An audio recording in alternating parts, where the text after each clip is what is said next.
का पिता है, कौन विष्णु की मां, शंकर का दादा कौन है, हमको दे बता। ये जानने के लिए कृपया सुनिए जगत गुरु तत्वदर्शी संत रामपाल जी महाराज के अमृत वचन सर्व पवित्र धर्मों के पवित्र शास्त्रों के आधार पर। बीड़ी, शराब, मांस, तंबाकू, फिल्म, सिनेमा सब बकवाद छोड़ दी, साध हो गया वो सद क्या चारों तरफ से। कहते हैं भक्त आते हैं क्योंकि परमात्मा के ज्ञान से परिचित थे नानक साहब जी। उनको पता था कि काल का दूत कोई मेरे शिष्यों को, मेरे बच्चों को डिस्टर्ब ना कर दे, कोई मिसगाइड ना कर दे, क्योंकि काल का प्रभाव बाहर ज्यादा है। तो कहते हैं जब तुम वापस आ जाते हो सभी उमंग के साथ, एज इट इज, किसी का नाम नूम खंड नहीं होता, कोई मिसगाइड नहीं होते किसी से, तो मुझे बहुत खुशी होती है कि मेरे बच्चों को कीड़ा नहीं लगा, मेरी खेती को, फसल को कीड़ा नहीं लगा। और जब तुम यहां से जाते हो मुझे चिंता बन जाती है कहीं कोई काल का दूत इनको मिसगाइड करके फिर काल के मुंह में ना डाल दे। साध मिले साडा शादी होंगी, हमारी ये खुशी है, ये शादी है, ये खुशी है जब हमारे यहाँ भक्त आते हैं, परमात्मा के गुण गाते हैं, यहाँ हमारे उमंग अच्छी होती है और यहाँ ये हमारा शादी है, ये खुशी है हमारी, और यही हमारे त्योहार हैं, यही हमारी सब खुशी है जो हम सत्संग के रूप में मनाते हैं। साध मिला साड़ी शादी होंदी और बिछड़ गया दिलगिरी वे, अख दे नानक सुनो जहाना, ये मुश्किल हाल फकीरी वे। इस काल के लोक में ये इतना निर्मल मार्ग है, बहुत ही स्पष्ट और सीधा, हल्का, इसमें कोई कठिन कार्य नहीं करना, हठ योग नहीं करना, घर छोड़ कर नहीं जाना, कोई ऐसी कोई व्यवस्था नहीं करनी जो आम व्यक्ति नहीं कर सकता। बूढ़ा, बुजुर्ग, बीमार, कोडी, कुछ कैसा भी क्यों ना हो, इस नाम का जाप करके मोक्ष प्राप्त कर सकता है, लेकिन काल के दूतों से बचा रहे, मिसगाइड ना हो। साध मिले साड़ी शादी होंदी, बिछड़ जा दिलगिरी वे, अख दे नानक सुनो जहाना, या मुश्किल हाल फकीरी। फकीरी माने भक्ति। फकीर किसे कहते हैं? जो बुराइयों से हट जा, इस संसारिक चोचलों में ध्यान ना रहे, वो फकीर है। घर बैठे होते बाहर घूम ले। अब क्या कहते हैं, उस चुनक ऋषि ने भी भक्ति करी, लेकिन तत्वदर्शी संत ना मिलने से ब्रह्म को सुप्रीम पावर मानकर ओम नाम का जाप और वो डले डोलिए, जग जाने बंदगी कराइए, वो है सूल बबूर। आम व्यक्ति तेने सोचा बड़ा ऋषि है, भक्ति कर रहा है, परमात्मा कहते हैं ये तो अपने भविष्य में बबूल के कांटे बोलिए। कैसे? जैसे उस चुनक ऋषि ने जो तप किया, हठ योग से तप हो गया, ओम नाम के जाप में भक्ति की कमाई बन गई। अब उसने कुछ तो वो सिद्धि प्रयोग करके उस कमाई से सिद्धि बना ली, पूतली बनाकर, यानी 72 करोड़ जीवों की हत्या कर दी। अब एक बंदूक है, क्या ये भी एक सिद्धि है? पिस्टल है, ये भी सिद्धि है। चाहे तो को पिस्टल तो मार दे, यानी बंदूक से मार दे, और चाहे वचन की सिद्धि रूपी बंदूक से मार दे, दोनों को पाप बराबर है। अब फिर अब इसके यहां जब तक आप इस ब्रह्म और परब्रह्म के लोक में रहोगे, इसी की साधना में व्यवस्थित रहोगे, तब तक आपको अपने किए हुए कर्म का भोग भोगना होगा। आपका कैसा ऐसे खोल रखे खाते, दोनों आपके अकाउंट ओपन रहते हैं, बैड वाले भी और गुड वाले भी। गुड तो पुण्य और भक्ति के, पुण्य और गुण अच्छे जो आपकी भक्ति अलग से लिखी जाती है और पाप अलग से, दोनों आपको भोगने होंगे। और जब हम इस परम अक्षर ब्रह्म की, कबीर जी की शरण में आ जाएंगे, इस दास के माध्यम से सत भक्ति करेंगे, तीनों मंत्र का जाप आपको मिलेगा। जब ही सतनाम हृदय धरो, भयो पाप को नाश, जैसे चंगारी अग्नि की भाई पड़े पुराने घास। आपके संचित कर्मों के जो पाप हैं और प्रारब्ध के जो पाप हैं, परमात्मा का ही सच्चा नाम ऐसे फूक देगा जैसे लाखों टन सूखा घास पड़ा हो, एक माचिस की सीख लगा दे, सब में जलाकर राख कर देगी। और इनका विधान ऐसा है कि जैसे कर्म भोगने पड़ेंगे वैसे ही करेगा, वैसे ही भोगने पड़ेंगे। पुण्य स्वर्ग में और पाप नरक में, शेष बचे हुए यहाँ गधे कुत्ते सूअर के रूप। तो चुनक ऋषि जब तक इसके ओम नाम के जाप की कमाई शेष है वो ब्रह्मलोक में जाएगा। श्रीमद भगवत गीता अध्याय नंबर 8 के श्लोक नंबर 16 में कहा कि ब्रह्मलोक पर्यंत भी पुनरावर्ती में है, वहां गए भी अपनी भक्ति की कमाई क्षीण होने पर पुनः जन्म प्राप्त करेंगे। और फिर तब से ये कुछ पृथ्वी का फिर से राजा बन जाएगा। राजा बनते ही पहला कदम पाप का होता है, तब से राज मदमानम और जन्म तीसरे सुकर्षवान। राजा को अभिमान बहुत होता है, अभिमान बस इतने पाप कर देता वो गिनती नहीं होती उसे। फिर पृथ्वी का यू राजा भी बन सकता है। फिर बच गए पाप जो 72 करोड़ आदमी की हिंसा करती है 1 सेकंड में, न कुछ भी ना सोची नालायक आदमी ने क्या करने जा रहा। तेरे शर्म दर्द था। राजा का काम अपना है, ऋषि का काम अपना है, कड़ा पंगा पा लिया ने तो फिर ये कुत्ता बनेगा ये चुनक ऋषि की आत्मा। और शर्म पड़ेंगे कीड़े, इसके जख्म होंगे, वो 72 करोड़ अपना फिर टीट को टैट लेंगे। अपनी आत्माओं, एक गुरु शिष्य चले जा रहे थे, रास्ते में एक मछियारा मछलियां पकड़ रहा था कांटे से और बाहर पटक दे था, जाल भर कर बाहर पटक रहा था, वो तड़प तड़प कर मर रही थी। अब शिष्य ने पूछा, गुरुदेव इस प्राणी को क्या सजा मिलेगी, ये कैसा जुल्म कर रहा है। गुरुजी बोले, चल बेटा फिर बताएंगे। 4, 5, 6 वर्ष के बाद, 8 वर्ष के बाद गुरु शिष्य दोनों जा रहे थे। एक हाथी का बच्चा, एक 2 पेड़ थे निकट निकट, उछल कूद करता हुआ उन दोनों पेड़ों के बीच में फंस गया और उसने खूब जोर लाया, झटकम पटकम होकर भूखा प्यासा वो फंस गया, उसमें निकल नहीं रहा और सारी खाल छुल गई, उसमें कीड़े पड़ गए पूरे शरीर में, वो चिल्लाओ मरुत रहा। अब शिष्य ने पूछा, गुरुदेव इस प्राणी ने कौन से जन्म में ऐसा पाप किया, ऐसी ये दुर्गति होकर के ये मर रहा है। तब उस गुरुदेव ने बताया, बेटा तूने एक दिन प्रश्न किया था कि एक मछियारा मच्छी पकड़ रहा था और वो मच्छियां तड़प तड़प कर जान दे रही थी। ये हाथी का बच्चा वो मछियारा है बेटा, उसकी मृत्यु हो चुकी है, इसका यहां जन्म हो गया है। मन तो पावेगा अपना किया रे, भोगेगा अपनो किया रे। जब तक आप परमेश्वर कबीर जी की शरण में नहीं आते, आप अपना कर्म वर्क डन ही पाओगे। और ये वो परमात्मा है जो इसकी शरण में आने से आपके पाप भी नाश करेगा, आपके संस्कार समाप्त करके आपको मोक्ष दिलाएगा। बोलो सतगुरुदेव।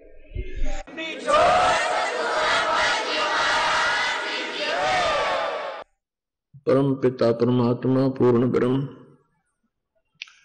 सारी सृष्टि के रचनहार कबीर देव जी, कबीर साहब जी, ये हम सब आत्माओं के स्वामी हैं, हमारे मालिक हैं, ये कुल के मालिक हैं, पूरी असंख्य ब्रह्मांडों के रचनहार, हम सभी आत्माओं के पिता और ये पूर्ण मोक्षदायक परमात्मा है।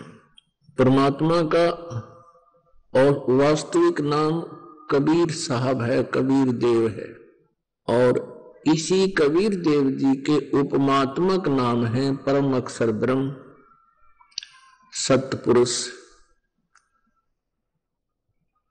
अकाल मूर्त, शब्द स्वरूपी राम, अर्थात पूर्ण रूपेण अविनाशी परमात्मा। कि जिस लोक में हम रह रहे हैं, ये ज्योत स्वरूपी निरंजन काल का लोक है। इसको श्राप लगा हुआ है 1 लाख मानव शरीरधारी प्राणियों का नित्य आहार करने का।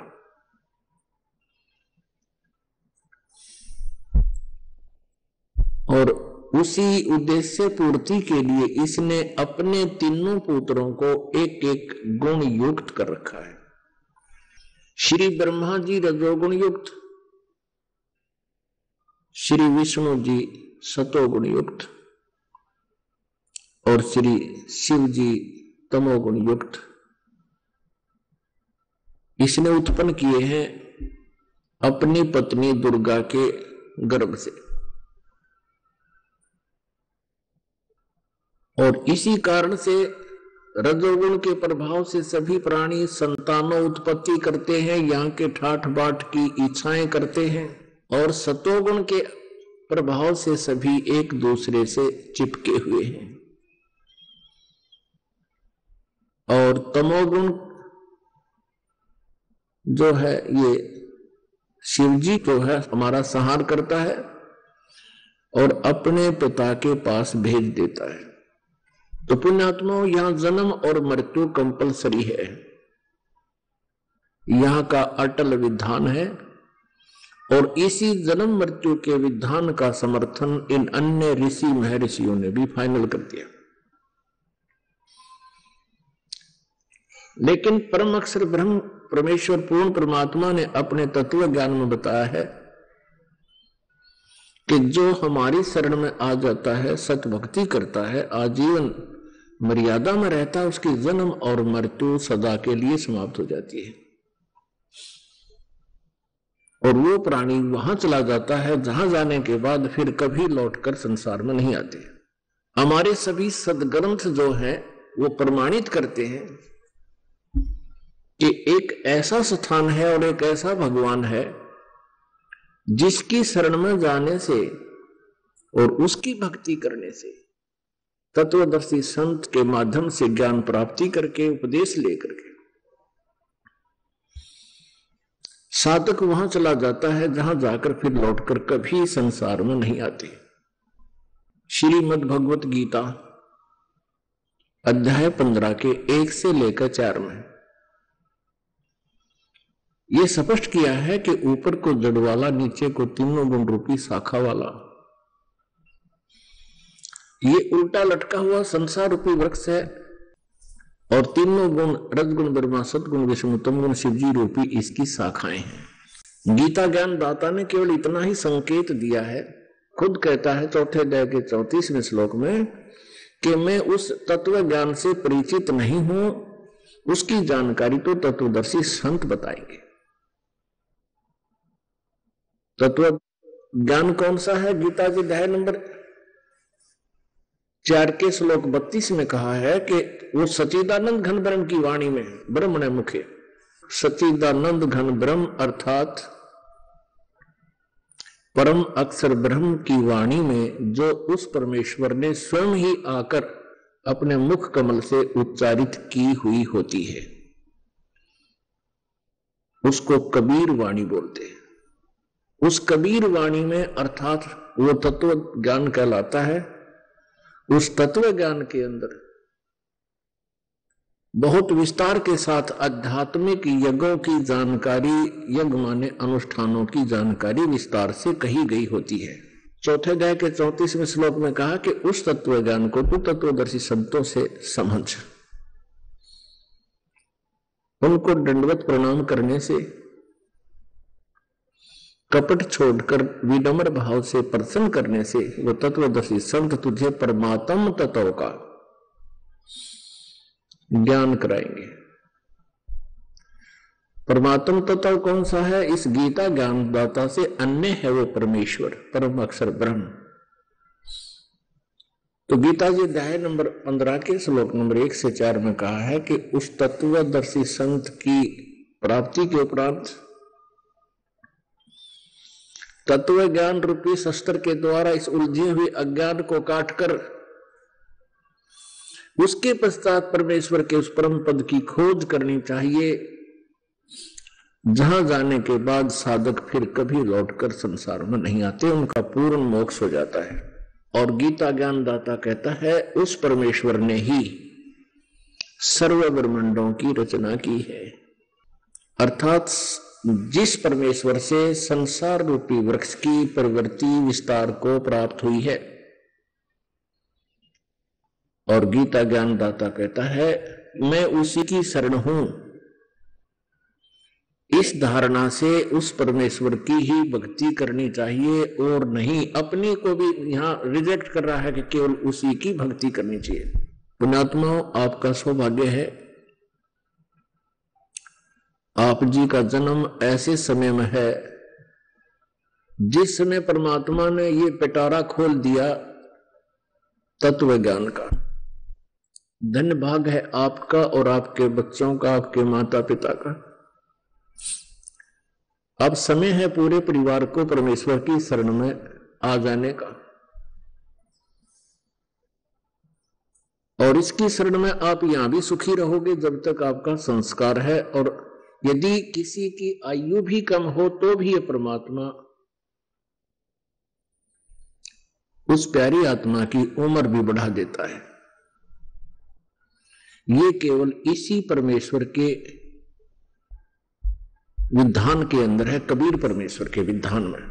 और उद्देश्य क्या होना चाहिए कि मैं मोक्ष प्राप्त करूं, तो ये वो परमेश्वर है आपको यहां भी सुख देगा और सतलोक भी पहुंचा देगा, जहां जाने के बाद फिर लौटकर कभी प्राणी वापस नहीं आते, लौटकर संसार में नहीं आते, उनका जन्म मृत्यु कभी नहीं होता। परमेश्वर पूर्ण परमात्मा स्वयं ही सतलोक से चलकर आते हैं, आप जी को ये ज्ञान सुनाते हैं, बताते हैं, उन अच्छी आत्माओं को मिलते हैं और फिर वो अच्छी आत्माएं परमेश्वर से प्राप्त ज्ञान को अपनी वाणी में लिपिबद्ध करते हैं, और परमेश्वर स्वयं भी अपनी वाणी को लिपिबद्ध करवा कर, लिखवा कर हमारे लिए ये मार्गदर्शन कर जाते हैं। आज से लगभग 600 वर्ष पहले परमात्मा सतलोक से चलकर आए थे और भारतवर्ष के काशी शहर में एक लहर तारा नामक तालाब में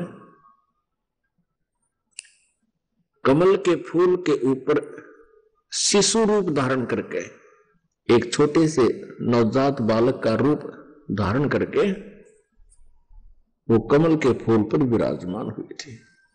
नीरू और नीमा ये दुल्हा थे, निसंतान थे। ये प्रतिदिन वहां स्नान के लिए उस तालाब पर जाया करते थे। प्रतिदिन की तरह ये उस दिन भी वहां पहुंचे तो उन्होंने ये बच्चा परमात्मा वहां मिला, घर उठा लाए। धीरे धीरे परमात्मा अपनी लीला करने लगे। 25 दिन के हो गए थे प्रभु लीला में, शरीर में, लेकिन न दूध पी रहे थे न अन्न ग्रहण कर रहे थे, और स्वस्थ इतने थे जैसे बच्चा प्रतिदिन किलो दूध पीता हो। लेकिन नीमा को परमात्मा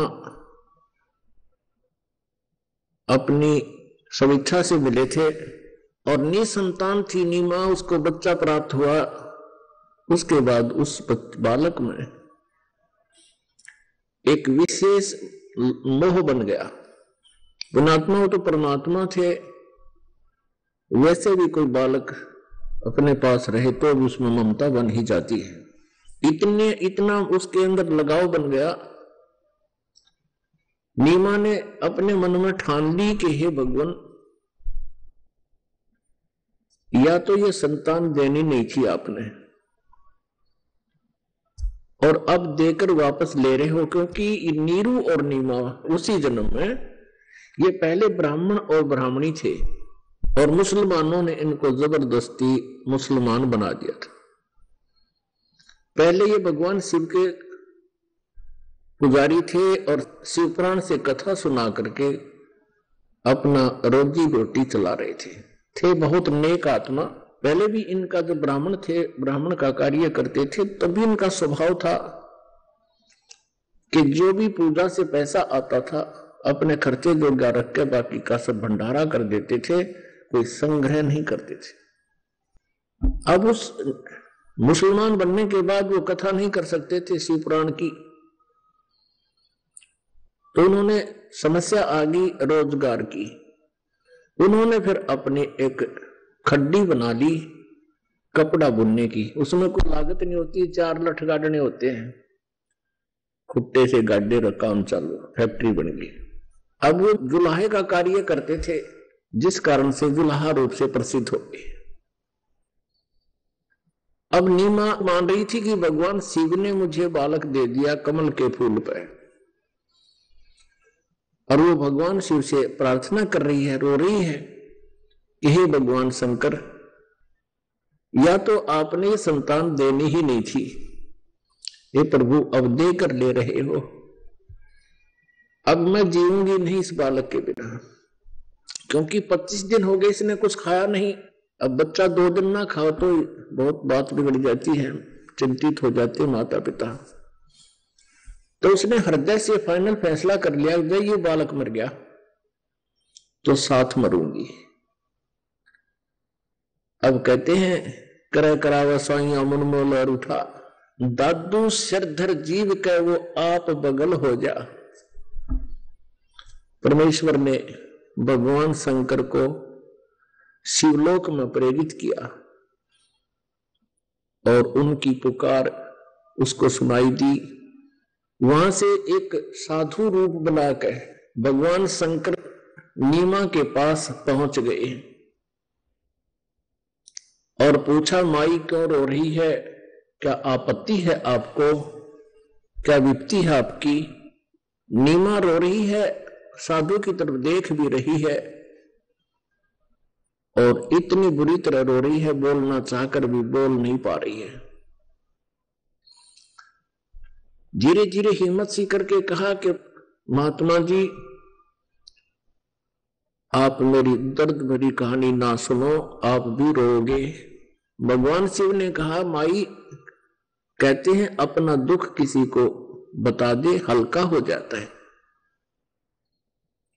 आप बताइएगा क्या कारण है, क्यों रो रहे हो? रोते रोते नीमा ने सारी कथा सुनाई है। कहा कि हम निसंतान थे, हमारी विवाह को भी लगभग 40 वर्ष हो गए हैं, कोई संतान हमें हुई नहीं, और 25 दिन पहले ब्रह्म मुहूर्त में सुबह सुबह हम स्नान करने के लिए उसी लहर तारा तालाब पर प्रतिदिन की तरह गए थे। वहां एक बालक कमल के फूल पर हमें मिला, हमारे भगवान शिव जी की कृपा से। वो भले ही मुसलमान बन गए थे, लेकिन उनके हृदय से भगवान शिव की स्थिति समाप्त नहीं हुई, आस्था जो की त्यों थी। अब भगवान शंकर ने कहा, माई दिखाना तेरा पुत्र कहां है। उन्होंने सारा बताया कि ऐसे ही पुत्र मिला भगवान शंकर की कृपा से, और अब ये 25 दिन से कुछ आहार नहीं कर रहा है, ये मृत्यु के निकट है, और महात्मा जी जय यू मर गया, मैं साथ मरूंगी, ये मेरा फाइनल फैसला है। तो भगवान शिव ने कहा कि माई दिखाना तेरा पुत्र। अब माई लाई उठा के न सोच के साधु संत है, कोई जड़ी बूटी या जंतर मंत्र कर देते हैं। परमात्मा को जो बालक रूप में विराजमान थे, कबीर देव जी को साधु रूप में विराजमान शंकर भगवान के चरणों में डालना चाहा। परमात्मा माई के हाथों से छूटकर आकाश में भगवान शंकर के सिर से भी ऊपर इतनी दूर आकाश में स्थिर हो गया। अब वो नीमा समझ रही है कि ये साधु बड़ा चमत्कारी है, इसी ने मेरे पुत्र को ऐसे ऊपर अटका दिया हवा में। तब भगवान शिव ने ऐसे दोनों हाथ किए गोद में लेने की स्थिति में, परमात्मा उनके हाथों में बालक आ गए और 7 बार चर्चा की दोनों भगवानों ने। शंकर भगवान ने पूछा, क्योंकि समझ गए कि ऐसी स्थिति में कोई शुद्ध पुरुष है, जब ये आकाश में अपने आप उठ गया बालक। भगवान शंकर ने पूछा, आप कौन हो महापुरुष? तो परमेश्वर ने कहा कि भगवान आप मुझे नहीं जान सकते, मैं बहुत दूर से आया हूं। और एक काम करो, इस माई को आप समझा दो और आप इसको कहो कि कंवारी गाय ले आवे। उस कंवारी गाय की कमर पर आप थपकी लगा देना, आशीर्वाद भरा हाथ रख देना। वो कंवारी गाय दूध देवेगी, उस दूध को मैं पीऊंगा। तब भगवान शंकर ने माई से कहा, नीमा से कहा कि नीमा, माई आपके पति को बुला।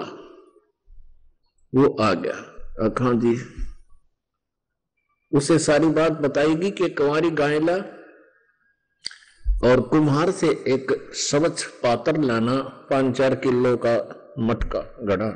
अब नीरू गया, कंवारी गाय ले आया और एक 7-8 किलो का छोटा सा मटका यानी मिट्टी का घड़ा ले आया। अब जो ही भगवान शिव ने थपकी लगाई, नीरू ने नीचे वो पात्र गाय के जैसे धार निकालते हैं, दूध निकालते हैं, ऐसे रख दिया। अपने आप थनों से दूध की धार बह निकली और जब वो पात्र भरने को हुआ अपने आप रुक गई। परमेश्वर कबीर जी ने कहा कि ये अब प्रतिदिन दूध दिया करेगी। अब जो कबीर बालक रूप में बोल रहे थे परमेश्वर परम पूज्य कबीर देव जी, तो नीमा ये सोच रही थी कि इस महापुरुष में बड़ी शक्ति है, इसने कंवारी गाय का दूध निकाल दिया। जो महात्मा के रूप में शंकर भगवान खड़े थे और इसने ही मेरे बच्चे को आकाश में हवा में रोक दिया। इसी की कृपा से मेरा बालक नवजात यानी 25 दिन का बालक बोल रहा है। अब गरीबदास साहब जी कहते हैं, जगत का पेखना पेख्या, धनी का नाम न लेखा। जगत का पेखना पेख्या, धनी का नाम न लेखा। क्या कहते हैं? गरीबदास साहब जी को भी परमेश्वर मिले थे, कबीर देव जी परम अक्षर ब्रह्म।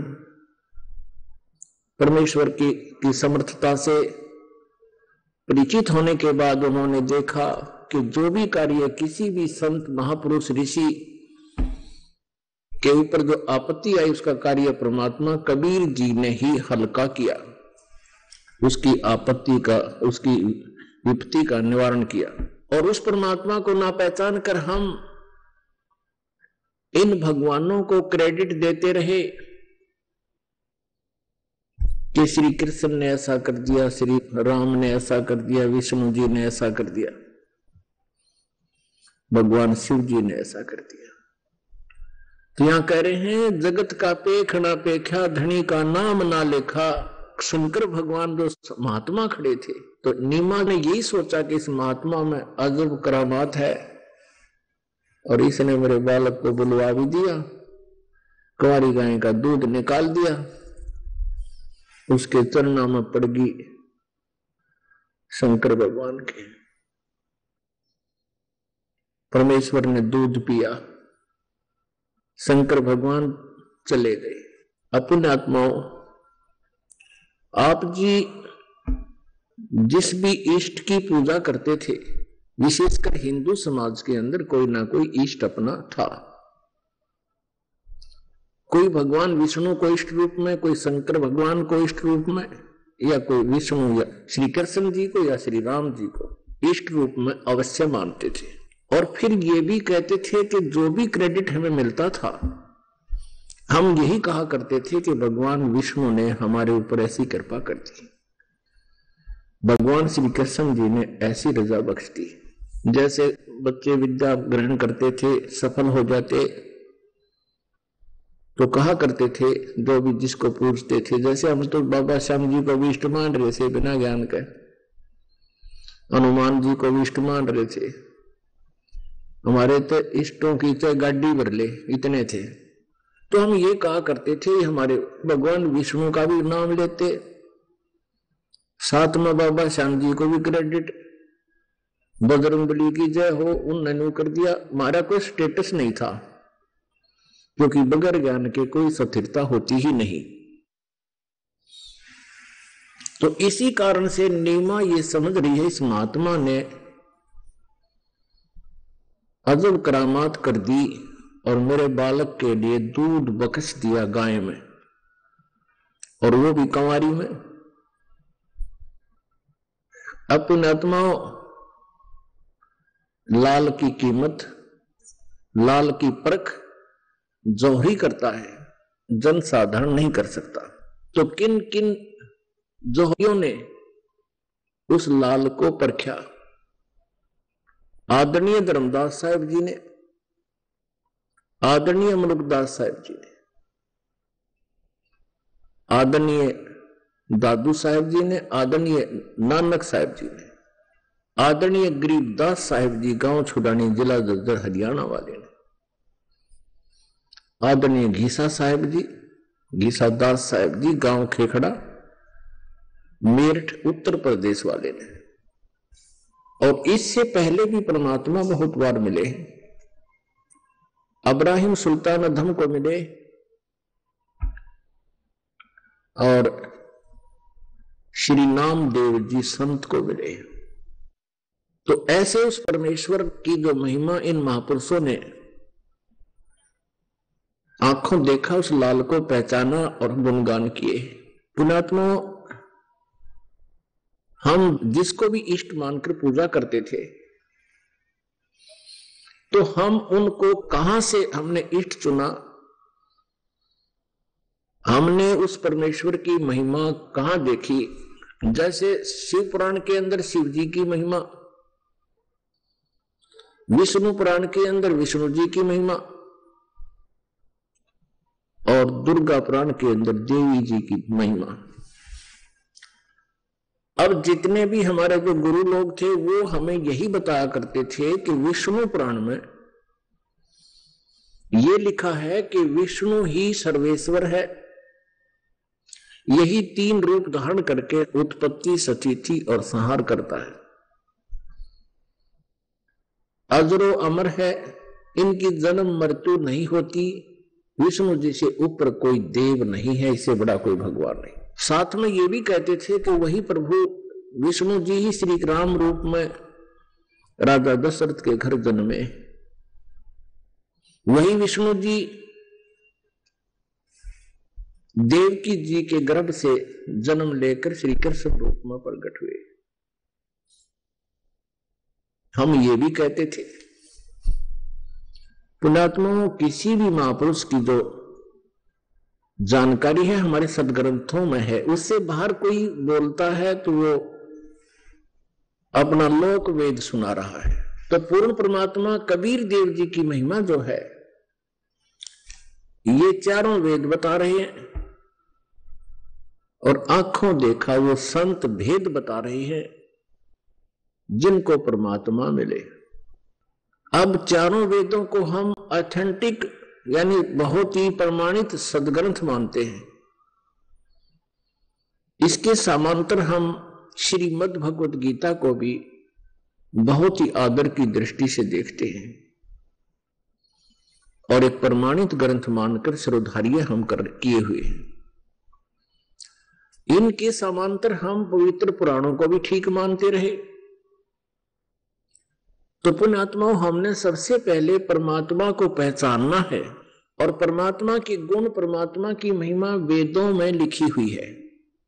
वेदों से ही निष्कर्ष निकला है श्रीमद् भगवत गीता का।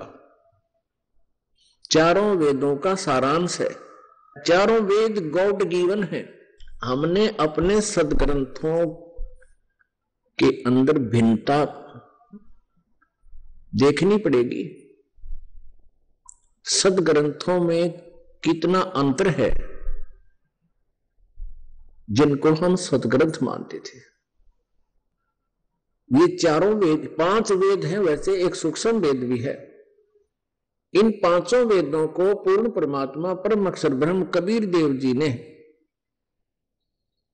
हमारे लिए कि ये मेरे बच्चे मेरे से विमुक्त हो गए हैं अज्ञानता नालायकी से, तो इनको ये ज्ञान मिल जाएगा, ये फिर मेरे पास आने का प्रयत्न कर लेंगे।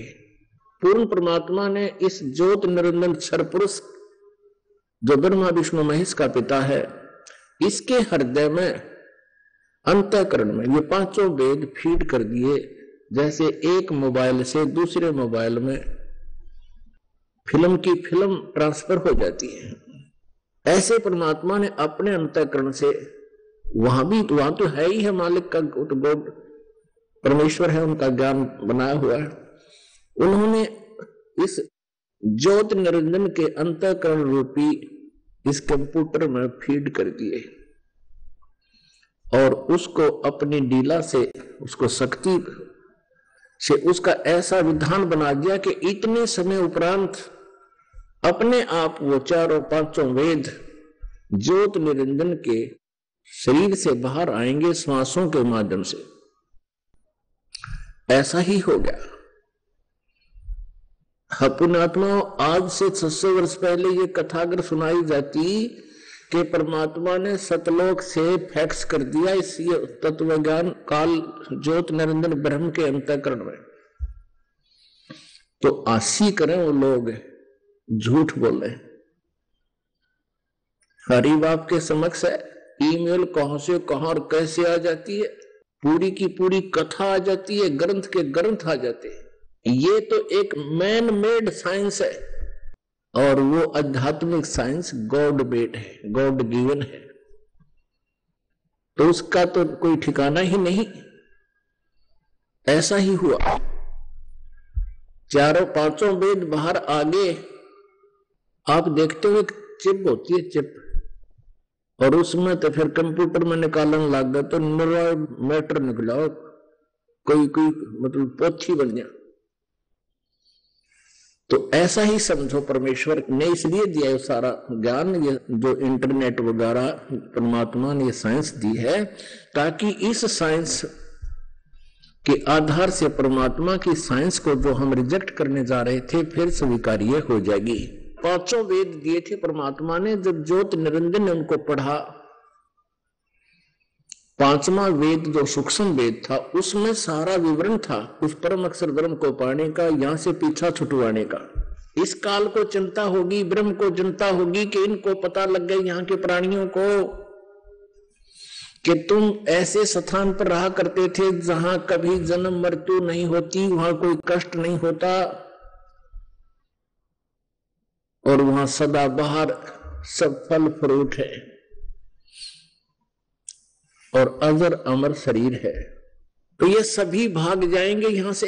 इसने हमें, इस काल भगवान ने अपने को मूर्ख बनाकर और विवश करके रखा हुआ, सुनियोजित षड्यंत्र से इसने हमें यहां रोक रखे। इसके षड्यंत्र को ना श्री ब्रह्मा जी जान सके, ना विष्णु जी, ना श्री शिव जी। पूर्ण परमात्मा ने आकर इसका बांडा फोड़ करया, इसका पर्दाफाश कर दिया कि ये काल है, इसके लोक में सुख नाम की वस्तु नहीं है, तुम यहां सुख ढूंढ रहे हो, यहां सुख नहीं है। तो फिर क्या हुआ, इस काल भगवान ने पांचवा वेद तो नष्ट कर दिया, चार वेदों को इसने अपने पुत्र ब्रह्मा जी को दे दिया और इन चार वेदों में लास्ट में ये लिखा है कि नेति नेति नेति,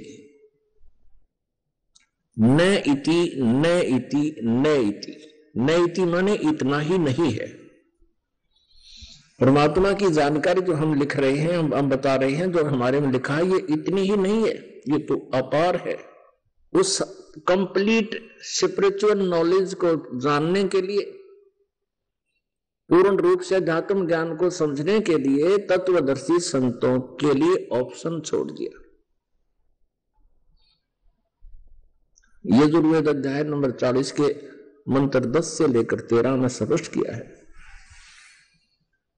कि उस परमात्मा के विषय में कोई तो जन्म लेने वाला कहता है, कोई कभी न जन्म लेने वाला कहता है, अर्थात कोई साकार बताता है, कोई निराकार बताता है। उसकी यथार्थ जानकारी तत्वदर्शी संत बताएंगे। तो इससे सिद्ध है कि वेद भी कंप्लीट नॉलेज नहीं रखते। और इन्हीं का सारांश पवित्र श्रीमद् भगवत गीता है। चौथे अध्याय के 34वें श्लोक में कहा है कि तत्व ज्ञान को जिसको स्वयं परमेश्वर आकर ही बताते हैं, उनके मुख कमल से उच्चारित होता है सच्चिदानंद घन ब्रह्म की वाणी में, वो कबीर वाणी में बोला जाता है। उस ज्ञान को तू तत्वदर्शी संतों के पास जाकर समझ। तो इससे सिद्ध हो गया, एक तो ये कंसेप्ट क्लियर हो गया कि गीता और वेद सेम है। अब जो दास आपको सदग्रंथों की महिमा, उनकी स्थिति बताने जा रहा है, ये अनिवार्य है आपको समझना। श्रीमद् भगवत गीता में जो भक्ति सत्र का ज्ञान है वो तो वेदों वाला है, और कुछ ऐसा ज्ञान है जो इस काल भगवान ने अपनी अटकलबाजी लगा रखी है। वो स्पष्ट कहता है कि ये मेरा मत है, तो ये कहता है कि जो मेरा मत है वो अपना इसने इसमें अटकलबाजी की है, जो वेदों से नहीं मिलता है तो वो मत व्यर्थ है। अपने आत्मा पवित्र चारों वेद और पवित्र श्रीमद् भगवत गीता ये गॉड गिवन है। और रही बात पुराणों की, ये पुराण जो है ये किसी ऋषि कृत है। जैसे ब्रह्मा जी से ज्ञान सुना अन्य ऋषियों ने, उनसे ज्ञान सुनकर के फिर आगे जिन्होंने कुछ अपना अनुभव, कुछ ब्रह्मा जी की टिप्पणी, ऐसे उनको 18 पुराणों के रूप में वर्णित करके अलग अलग पुस्तक बना दी, और उनके वक्ता का नाम उनमें लिखा हुआ है। तो पुण्यात्माओं, जो पुराणों में वेदों से ज्ञान मिलता है वो तो वेदों वाला है।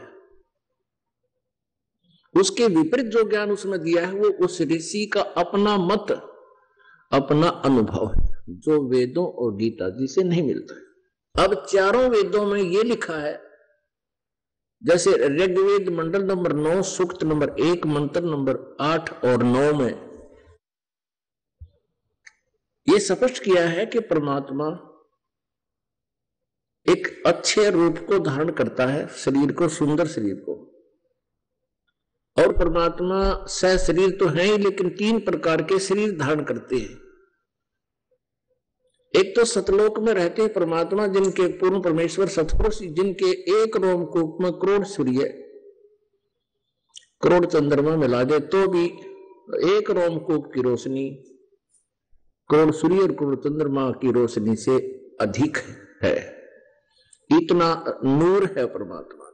दूसरा वो क्या करते हैं कि यहां कुछ समय के लिए एक लीला करने आते हैं, शिशु रूप धारण कर कुछ दिन संसार में रहते हैं। जैसे बालक रूप धारण करते हैं, फिर धीरे धीरे बड़े होते हैं और एक जनसाधारण जैसा जीवन जीकर अपने हाथों से कर्म कार्य करके वो लीला करते हैं। और उस समय वे अपनी महिमा का भी गुणगान लोकोक्तियों के माध्यम से, शब्दावलियों के माध्यम से, यानी कविता से वो गुणगान करते हैं, बोलते हैं, ऊंची आवाज लगाकर बोलते हैं, और जिस कारण से वे एक प्रसिद्ध कवि भी कहलाते हैं। लेकिन वो होते हैं परमात्मा अमर पुरुष, सतपुरुष होते हैं, ऐसी लीला करते हैं। और वो परमात्मा जब बालक रूप में अवतरित होते हैं, सतलोक से स्वयं चलकर आते हैं, किसी मां से जन्म नहीं लेते, तो उस समय उनकी परवरिश की लीला कंवारी गायों से होती है। आज तक किसी भी जिसको हम इष्ट मानते थे, ऐसा कोई प्रमाण है किसी देव का, किसी प्रभु का, जिनको हम भगवान माना करते थे, किस आधार से? लोक वेद के आधार से। लोक वेद क्या होता है? जो शास्त्र विरुद्ध ज्ञान, दंत कथा सुना सुनाया होता है। कबीर परमेश्वर जी हमें स्वयं आकर के अपनी सच्चिदानंद घन ब्रह्म की वाणी में, कबीर वाणी में हमें समझाते हैं।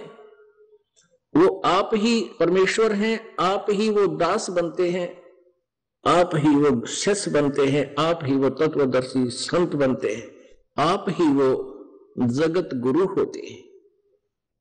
आप आरती आप साजे आप किंगर आप बाजे आप ताल झन झनकारा आप नचे आप देखना। तो उसमें वो अपनी लीला आप पे बताते हैं हमें समझाने के लिए कि पीछे लग गया जाऊं था मैं लोक वेद के साथ, रस्ते में सतगुरु मिल गए दीपक दे दिया हाथ।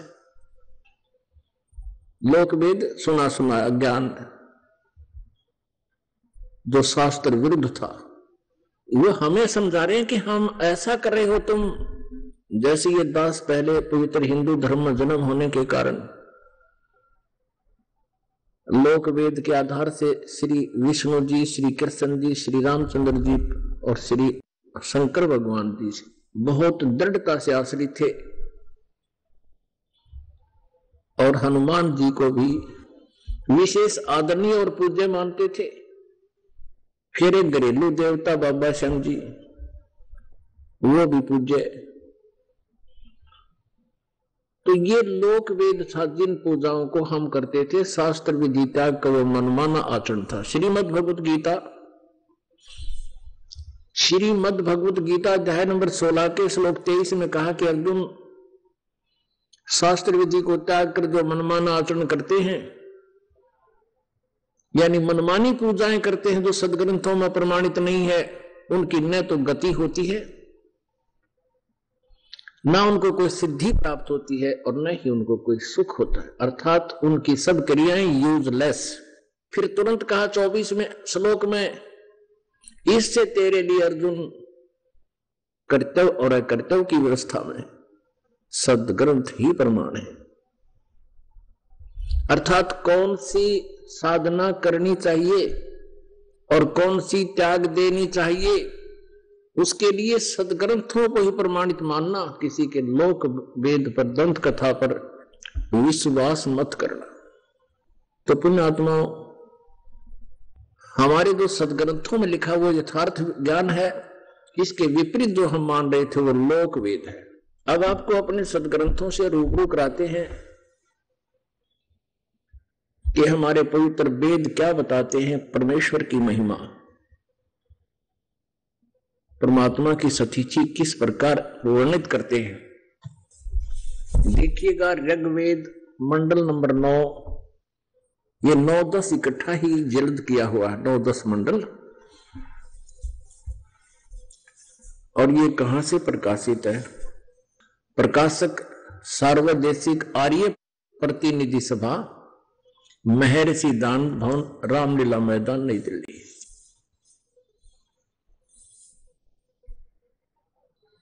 मुद्रक है Prince offset printers 1510 Pataudi house Daryaganj नई दिल्ली से। इस 9वें मंडल का प्रथम ही सूक्त है, यहां से देखिएगा ये 9वां मंडल 9वां और ये है प्रथम मंत्र। इसमें लिखा कि हे परमात्मन, सोम माने सोम स्वभाव परमात्मन। आगे देखना 2 में ये 2 मंत्र है। इसमें हे परमात्मन आप, ये 3 मंत्र है। हे परमात्मन आप, ये 4 मंत्र है। हे परमात्मन आप, ये 5वां मंत्र है। हे परमात्मन तुमको, यानी परमात्मा की महिमा चल रही है। और ये यहां 5 होगा, ये छठा मंत्र है। ऋग्वेद मंडल नंबर 9 सूक्त 1 का मंत्र 1 से 6 हम पढ़ चुके हैं, छठा हम पढ़ रहे हैं। हे परमात्मन तुम्हारे, यानी परमात्मा के विषय में जानकारी चल रही है। अब 7वें में 8वां और 9वें में ये बिचल गए। यहां परमात्मा लिखना बंद कर दिए, पुरुष लिखना शुरू कर दिया। पुरुष माने भी परमात्मा होता है। इन्हीं के शब्दों में आपको दिखाता हूं। पुण्यात्माओं, हम इन ऋषि महर्षियों को जो केवल संस्कृत भाषा जानते थे और व्याकरण पढ़ा और पढ़ाया करते थे, इनको हम महाविद्वान मानते थे, वेदों के ज्ञाता मानते थे। और आज परमात्मा की दया से इनसे ही कुछ तथ्य सच्चाई अनुवादित करवा रखी है, बाकी तो इन्होंने बट्ठा बैठा रखा, कति अनर्थ कर रखे। तो फिर भी सच्चाई कहते हैं, चोर चुरावे तुमबड़ी व गाड्डा पानी में, वो गाड्डा हुआ ऊपर आवे न सच्चाई छानी ना। जैसे एक तुम्बा होता है, तुम्बा होता है जिसके एक तारे बना करें, मतीरे तुम बड्डा, और उसको सुखा देते हैं तो केवल उसका कवर कवर रह जाता है, बहुत हल्का होता है। उसको अगर पानी में डाले तो नीचे नहीं रह सकता, पानी में छोड़े ऊपर आ जाता। तो ऐसे कहते किसी चोर ने कोई तुम्बा चुरा लिया और वो पानी में डाला छुपावे, वो छोड़ का हुआ ऊपर आ ले साथ में। ऐसे इन तत्व ज्ञानहीन भगवान के चोरों ने परमात्मा की महिमा को खूब दबाना चाहा, लेकिन ये तुम्बे की तरह ऊपर आती रही। आज उसी से हमें लाभ हुआ। अब दिखाते हैं ये यजुर्वेद में पुरुष माने क्या होता है, ये नका किया हुआ देखिएगा। ये यजुर्वेद, ये महर्षि दयानंद सरस्वती द्वारा इसका अनुवाद किया गया है। इसके प्रकाशक है सार्वदेशिक कार्य प्रतिनिधि सभा 2/5 महर्षि दयानंद भवन, रामलीला मैदान, नई दिल्ली से। महर्षि दयानंद सरस्वती कृत, इसके द्वारा इसका अनुवाद किया गया है। मुद्रक के Prince offset printers 1510, Pataudi house, Daryaganj, नई दिल्ली से। अब इनको दिखाते हैं आपको 40वें अध्याय का 17वां मंत्र, इस दयानंद जी के ही अनुवाद में। ये 44वां अध्याय माने 40वां अध्याय यजुर्वेद का, यजुर्वेद का ये 40वां अध्याय है और इसमें 17वां ये मंत्र है लास्ट।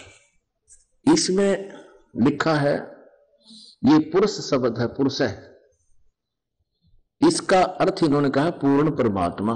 पुरुष माने पूर्ण परमात्मा है। और इस यजुर्वेद के 40वें अध्याय के 17वें मंत्र में 2 परमात्माओं की जानकारी है, पढ़िएगा। हे मनुष्य, जिस ज्योति स्वरूप रक्षक मुद से अविनाशी यथार्थ कारण के आच्छादित मुखम, मुख के तुल्य अंग का प्रकाश किया जाता है, जो वह प्राण व सूर्य मंडल में पूर्ण परमात्मा है। यानी वेद ज्ञान दाता परमात्मा से ज्ञान प्राप्त करके इसने फिर वेदों को आगे बोला, सुनाया। आइए अब हम उन श्रद्धालुओं के अनुभव जानते हैं जो जगत गुरु तत्वदर्शी संत रामपाल जी महाराज जी से दीक्षा प्राप्त कर चुके हैं तथा उनके द्वारा बताए गए भक्ति मार्ग पर चल रहे हैं। नमस्कार जी। नमस्कार सर। क्या नाम है जी आपका? विशाल डागर। विशाल जी, आप कहाँ से आए हैं? महावीर क्लेब, दिल्ली से। विशाल जी, संत रामपाल जी महाराज से नाम दीक्षा आपने कब ली? 9 सितंबर 2018 को। विशाल जी, संत रामपाल जी महाराज से नाम दीक्षा लेने से पहले क्या आप कोई भक्ति साधना भी करते थे? हाँ जी, राधा स्वामी सत्संग में जाता था और मेरा परिवार 1980 से राधा स्वामी पंथ से जुड़ा था और मैं भी वहीं जाता था, देवताओं की भक्ति करता था। विशाल जी, आपने बताया कि आप देवी देवताओं की पूजा करते थे और आपका परिवार सन 1980 से राधा स्वामी डेरा ब्यास से जुड़ा था और आप भी वहां जाते थे, तो इन सब भक्ति साधनाओं को करने से आपको क्या लाभ मिले? जी, मेरे को कुछ लाभ नहीं मिले और उल्टा नुकसान होते गए। जैसे मेरे सिर में दर्द इतना बढ़ गया था कि सीटी स्कैन भी करवाया, कई जगह दिखाया, मगर वो ठीक नहीं हुआ। 1980 से हमारा परिवार सत्संग में भी जाता था, मगर मैंने वहां से नाम नहीं लिया हुआ था। मैं सिर्फ सत्संग में सुनने जाता था, भक्ति में देवी देवताओं की करता था, मगर उनसे कोई लाभ नहीं मिला और नुकसान हुआ। सिर का इतना दर्द हो गया, सारे डॉक्टरों को दिखाया, सीटी स्कैन करवाया, मगर डॉक्टरों ने ये कह दिया कि जी ये अब ठीक नहीं होगा, आप अपना दवाई, जब दर्द हो दवाई खाते रहो और जो है दिखाते रहो जब ज्यादा दर्द बढ़ जाए। और फिर क्या हुआ, मेरी आंख खराब हो गई थी। रोज शाम को दवाई डालता, सुबह भी डालता, फिर भी आंखों में से पढ़ते टाइम पानी आता था और मेरे चश्मा भी लगा हुआ था और इतनी खांसी हो गई थी कि वो डॉक्टर दवाई दे देते थे, फिर खत्म होगी, फिर दोबारा ले ली, मगर वो खांसी गई नहीं। ये नुकसान होते चले गए। विशाल जी, आपने बताया कि आपका परिवार सन 1980 से राधा स्वामी पंथ में जाता था और देवी देवताओं की पूजा भी करते थे, लेकिन आपको कोई लाभ नहीं मिले, बल्कि भक्ति करते करते आपको माइग्रेन जैसी बीमारी हो गई। आपने सिटी स्कैन कराया, लेकिन डॉक्टर ने कहा कि आपकी माइग्रेन ठीक नहीं हो सकता, आप दवाई खाते रहिए, यही एकमात्र इलाज है। फिर उसके बाद आपकी आंखों में भी दिक्कत आ गई। तो फिर इन सब परेशानियों के बीच आपको संत रामपाल जी महाराज के बारे में जानकारी कहाँ से मिली? हमें संत रामपाल जी महाराज की जानकारी ऐसे हुई कि मेरी जो बुआ है, उन फूफा के ऑफिस में कोई संत रामपाल जी महाराज से जुड़ा हुआ है। तो एक बार हम रोहतक भंडारे पे गए थे, तो वहाँ अपने लाभ भी बता रहे थे कई वे आपस में।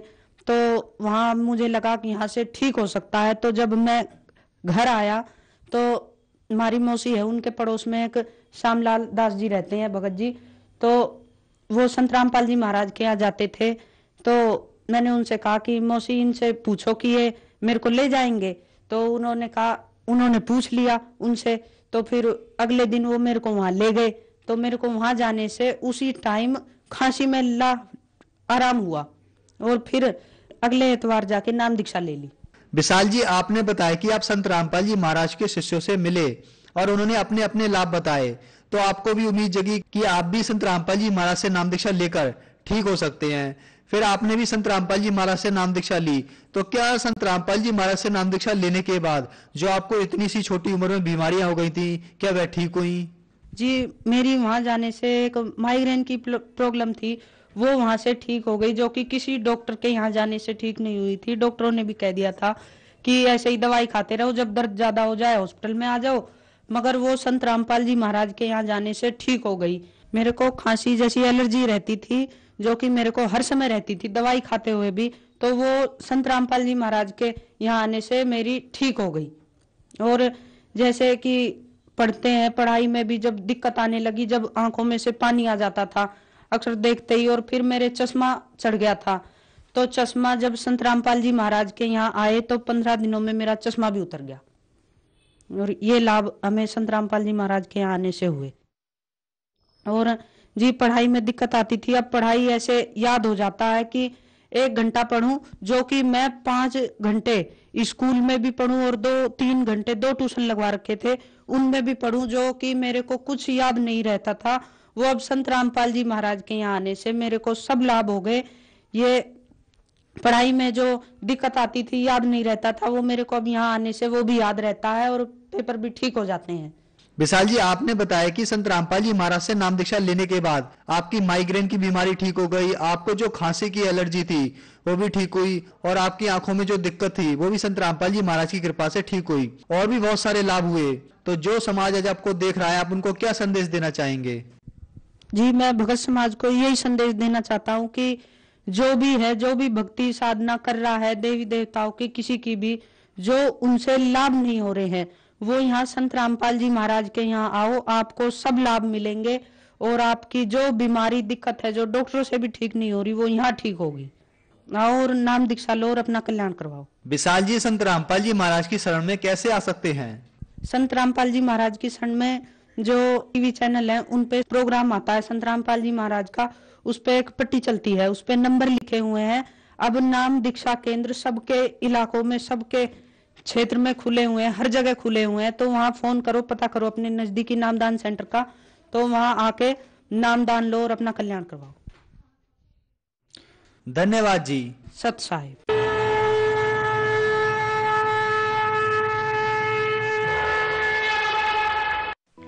आप सुन रहे थे जगत गुरु तत्वदर्शी संत रामपाल जी महाराज के मंगल प्रवचन। अधिक जानकारी के लिए संपर्क करें 8222-880-541 8222-880-542 8222-880-543 8222-880-544। हमारी वेबसाइट है www.jagatgururampalji.org।